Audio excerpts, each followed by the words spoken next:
The easiest way to discover who someone really is to let them believe you have nothing to offer. The rain hammered against the cafe windows so hard it sounded like handfuls of gravel thrown from the darkness. Outside, the streets of Brooklyn shimmered beneath the glow of yellow streetlights, every puddle reflecting a distorted version of the city I thought I knew.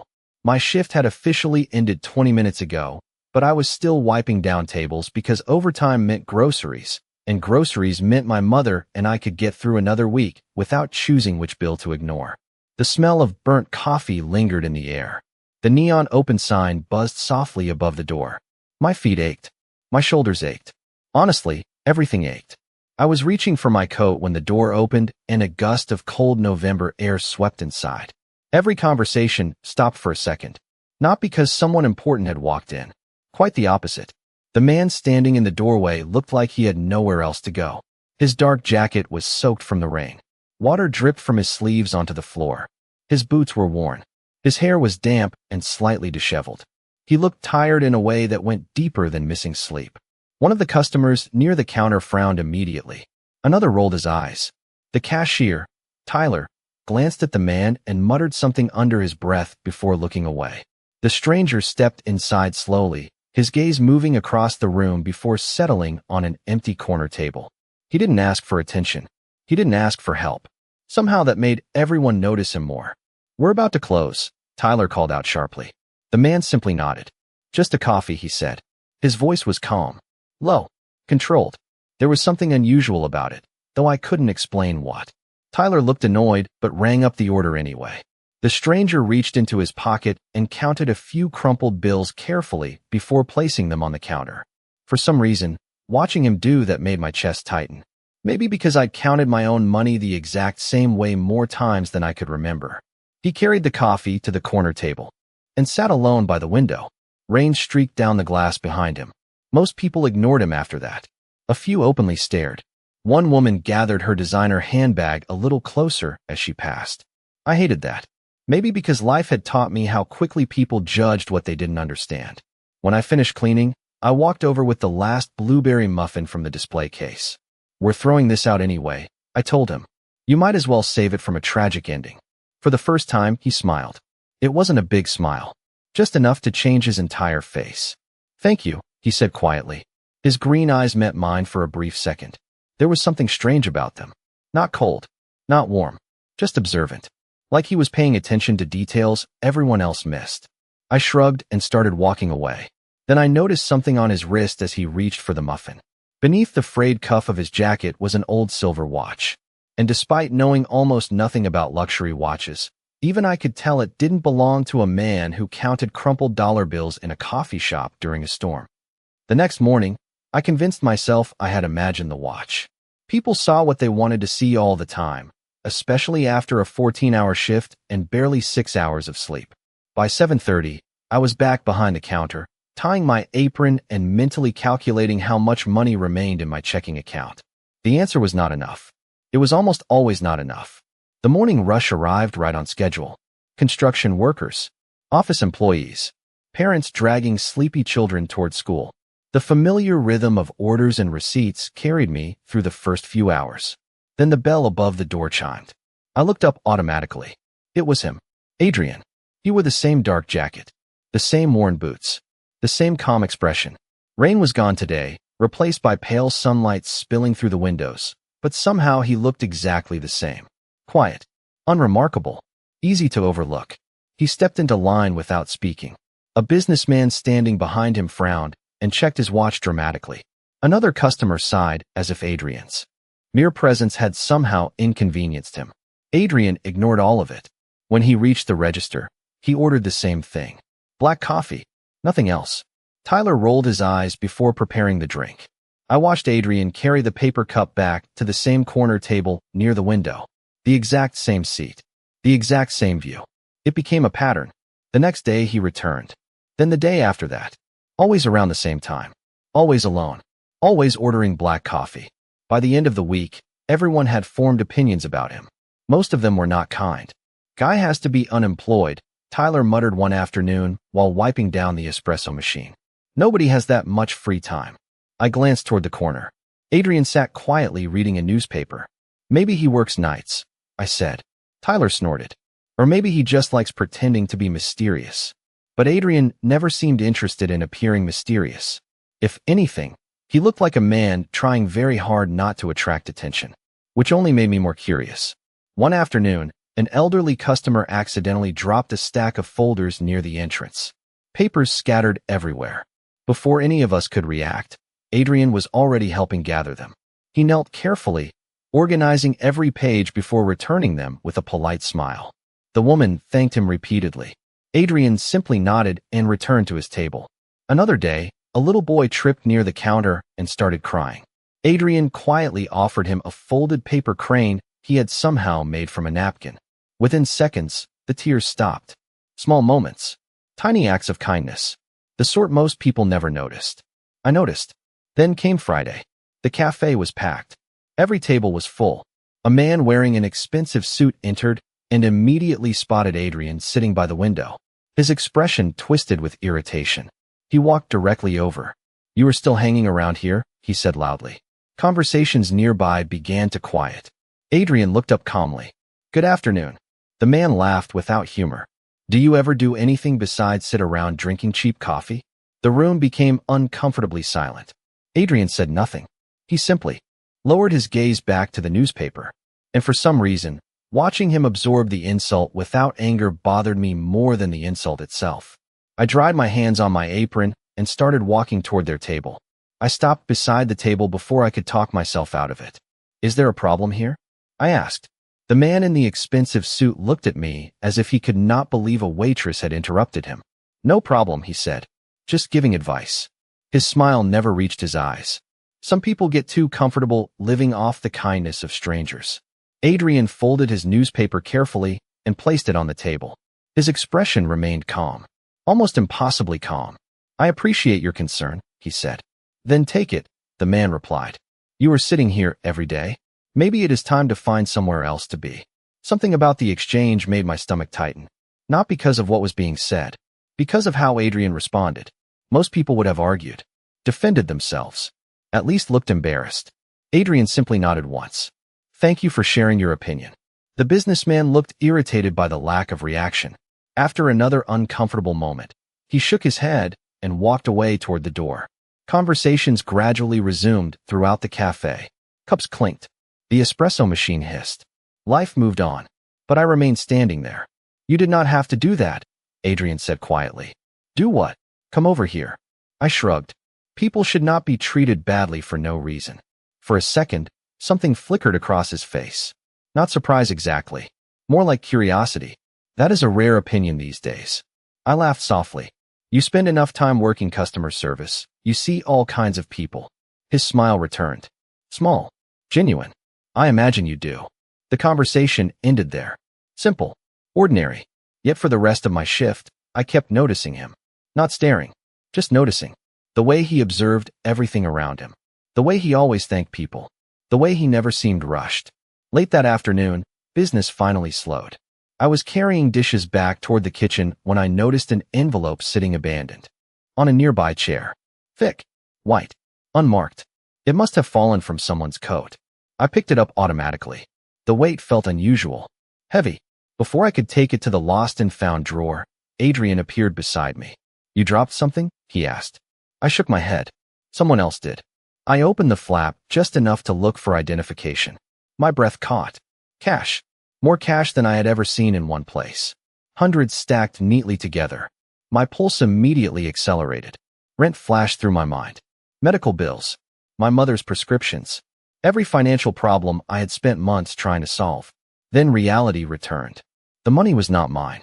I sealed the envelope again and walked directly to the manager's office.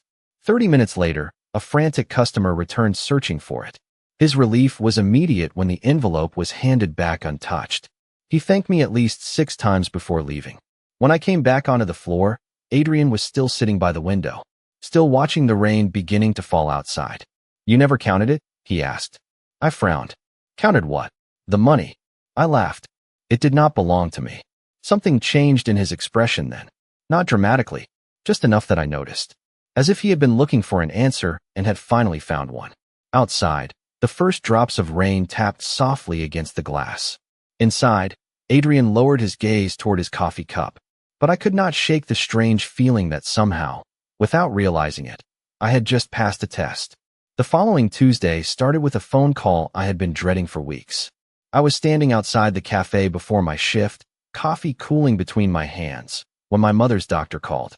The sky hung low and gray above Brooklyn. Traffic crawled through the streets. Somewhere nearby, a siren echoed in the distance. I listened quietly as the doctor explained the results. Additional treatment. More tests. More medication. More costs. Every sentence seemed to come with a dollar sign attached. By the time the call ended, my stomach felt hollow. I checked my savings account during the walk inside. The number staring back at me looked painfully small.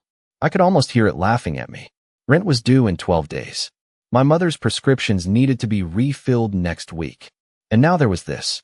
I spent most of the morning moving through my shift on autopilot, smiling when customers expected smiles, refilling cups, taking orders, pretending everything was fine. Around noon, the bell above the door chimed. I already knew who it was before looking up. Adrian stepped inside carrying a damp umbrella. Rain had started sometime during the morning. Tiny droplets clung to his jacket. As usual, he ordered black coffee and moved toward his corner table. For reasons I could not explain, his presence felt oddly comforting. Familiar. Predictable. Maybe because everything else in my life felt uncertain. An hour later, I was carrying a tray past his table when I noticed something unusual. Adrian looked pale. Not dramatically, just enough to make me pause. His coffee sat untouched. "Are you okay?" I asked. He glanced up. "I am fine." The answer came too quickly. I folded my arms. That is not a convincing answer. A faint smile appeared. "You always worry about everyone." Occupational hazard. His expression softened slightly. Then he reached for his cup. The movement seemed unsteady. The cup slipped from his fingers and tipped sideways across the table. Coffee spilled onto the newspaper. Adrian caught himself against the edge of the chair. "Whoa," I said, stepping forward immediately. "Easy." Several customers turned toward us. Adrian closed his eyes briefly. I think I stood up too fast. It sounded believable. Almost. But something felt off. "When was the last time you ate?" I asked. He hesitated. That hesitation told me everything. "Adrian, yesterday morning." I stared at him. "You are joking." He did not answer. My frustration arrived faster than sympathy. "Sit down." "Emily, that is not necessary." "Sit." For the first time since I had met him, he looked slightly surprised. Then he obeyed. I disappeared into the kitchen and returned a few minutes later carrying soup and a sandwich. The meal was supposed to be part of my dinner break later that evening. I placed it in front of him. "You need this more than." "I do." His eyes moved from the food to my face. "You paid for this." I shrugged. "Do not make it weird." For several seconds, he simply looked at me. Not speaking. Not moving. Just watching. Finally, he picked up the spoon. "Thank you." The sincerity in his voice caught me off guard. I sat across from him while pretending to organize sugar packets. Outside, rain tapped steadily against the windows. Inside, the cafe buzzed with ordinary life. Yet something felt different. As Adrian finished the meal, a black luxury sedan rolled slowly past the front window. The vehicle paused for only a second before continuing down the street. Most people would not have noticed it. But Adrian did. And for the first time since I had met him, I saw genuine concern flash across his face. For the rest of the afternoon, I could not stop thinking about that look on Adrian's face. It had vanished almost immediately, replaced by the same calm expression he always wore, but I knew what I had seen. Concern. Real concern. Not for himself. For something outside that window. By closing time, the rain had intensified. Water streamed down the glass in silver ribbons while customers hurried through the storm with their coats pulled tight. Adrian remained at his table longer than usual. He spent most of the evening reading, occasionally glancing toward the street. When I finally untied my apron, exhaustion settled over me like a heavy blanket. My phone buzzed as I gathered my things. It was another reminder from the pharmacy. My mother's prescription would be ready tomorrow. Another expense. Another number added to a list that already felt impossible. I slipped the phone back into my pocket before the anxiety could take over. "Long day?" Adrian asked. I looked up. Somehow we were the only two people left in the cafe besides Tyler, who was busy counting receipts near the register. That obvious? I asked. You have been carrying the weight of the world on your shoulders since noon. I laughed softly. Maybe just Brooklyn. His smile appeared again, small but genuine. Then he reached into his jacket and pulled out a folded piece of paper. I found this on the floor earlier. I think it belongs to you. I accepted it and immediately recognized the medical estimate from my mother's doctor. My stomach dropped. I must have accidentally dropped it while checking my bag. Embarrassment rushed through me. You read this? I asked. No. He shook his head. The numbers were visible. That is all. I folded the paper quickly. It is nothing. Adrian studied me for a moment. You are a terrible liar. I looked away toward the rain. My mother needs treatment. I am figuring it out. By yourself. Who else would do it? The question came out sharper than I intended. Adrian did not seem offended. If anything, he looked thoughtful. You spend a lot of time helping other people, he said quietly. Perhaps it is acceptable to let someone help you once in a while. I smiled sadly. That sounds nice in theory. Before he could answer, the bell above the door chimed. A delivery driver entered carrying several food orders for nearby businesses. As he crossed the cafe, a leather wallet slipped unnoticed from his jacket pocket and landed near the entrance. Nobody saw it except me. I immediately picked it up and hurried after him into the rain. By the time I caught him half a block away, both of us were soaked. The relief on his face when he realized what he had almost lost was enormous. He thanked me repeatedly before driving away. Reasonable explanation. Maybe Adrian worked for an insurance company. Maybe he was helping someone verify information. Maybe I had misunderstood what I saw entirely. The problem was that none of those explanations felt right. Every time I replayed the moment in my mind, the uneasiness returned. Adrian, meanwhile, acted exactly the same. He arrived each morning, ordered black coffee, sat by the window, read newspapers that somehow always seemed a day ahead of everyone else. Sometimes we talked. Sometimes we sat in comfortable silence. The strange thing was that despite my growing questions, I trusted him. I could not explain why. Maybe because actions revealed more than words ever could. One cold Thursday afternoon, the cafe was unusually quiet. A light snow had started falling outside, dusting parked cars and rooftops in white. I was cleaning tables when Adrian approached the counter. Can I ask you something? He said. Depends, I replied. Are you about to ask me for the secret recipe? A faint smile crossed his face. Nothing that dangerous. He placed a small duffel bag on the counter. It looked old, worn, ordinary. I need to step out for a meeting nearby. Would you mind watching this for an hour? I looked at the bag. That important? Important enough that I would rather not carry it through the snow. Around 6 o'clock, curiosity finally got the better of my manager. You should check for identification, she suggested. What if he forgot it? I hesitated, then nodded. It seemed reasonable. I carefully unzipped the bag. My breath stopped. Neat stacks of cash filled the interior. Not hundreds, thousands. More money than I had ever seen in one place. My hands immediately zipped the bag shut. My heart pounded. For one impossible second, every problem in my life flashed before me. My mother's treatment, rent, bills, debt. Every burden could disappear. Then reality returned just as quickly. The money was not mine. At exactly 6:15, Adrian walked back through the door. Snowflakes melted across his shoulders. His green eyes immediately found the bag, then found me. Everything all right? He asked. I slid the duffel toward him. You forgot to mention your bag contains enough money to buy this entire cafe. Adrian looked at me carefully, very carefully, and yet every dollar is still there. Something in his voice had changed, as though the answer mattered far more than the question. Then, for the first time since I had met him, Adrian looked genuinely relieved. The following week felt like the universe had decided to collect every overdue payment at once. It started on Monday morning when the landlord taped a bright notice to my apartment door reminding me that rent was now officially late. By Tuesday, my mother's prescription costs had increased again. On Wednesday, the transmission warning light appeared on my 12-year-old sedan. Every time I solved one problem, two more seemed to appear behind it. I stopped sleeping properly, stopped checking my bank balance more than once a day because the numbers only made my chest tighten. Through all of it, Adrian remained a constant presence. Every morning, the bell above the cafe door chimed, and there he was. The same coffee, the same corner table, the same calm voice asking how my mother was doing. Sometimes I wondered if he somehow sensed when things were getting worse. On Thursday afternoon, my phone rang while I was carrying a tray of drinks. The hospital number flashed across the screen. My stomach immediately dropped. I excused myself and hurried into the hallway behind the kitchen. Thankfully, it was not an emergency. But my mother's doctor wanted additional testing scheduled sooner than expected. Another expense.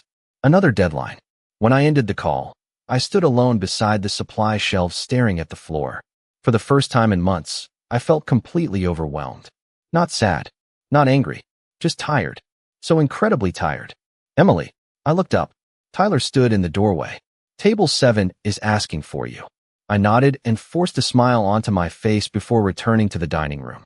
Halfway through the shift, something strange happened. A sharply dressed man entered the cafe carrying a leather briefcase. He looked around once before walking directly toward Adrian's table. The two exchanged a brief conversation I could not hear. Then the man handed Adrian a sealed envelope. Adrian accepted it without opening it. The visitor left less than a minute later. Everything about the interaction felt unusual, professional, important. Yet Adrian simply slipped the envelope into his jacket and continued drinking his coffee. Later that evening, after most customers had gone home, I noticed something near his chair. An envelope. The same envelope. It must have fallen from his pocket when he stood up. I picked it up immediately and called after him. But Adrian had already stepped outside into the snowy street. Curious despite myself, I glanced down. The flap had partially opened during the fall. Inside was a check. My breath caught. The amount was enough to change someone's life. Enough to pay every bill I had. Enough to cover my mother's treatment several times over. For a few dangerous seconds, I simply stared at it. Then I sealed the envelope and rushed outside. Snowflakes drifted beneath the streetlights. Adrian stood across the street waiting at the corner. I jogged toward him and held out the envelope. You dropped this. He looked down at it, but made no move to take it. Instead, he looked directly into my eyes. There was something unreadable in his expression. Something intense. Then he finally accepted the envelope and nodded once. Thank you, Emily. As I watched him walk away into the falling snow, I could not shake the feeling that somehow this had been another test. And for reasons I still did not understand, Adrian seemed increasingly certain about the answers he was finding. Everything changed 3 days later. My shift ended early because the cafe's heating system had failed again. The manager sent everyone home before the evening rush.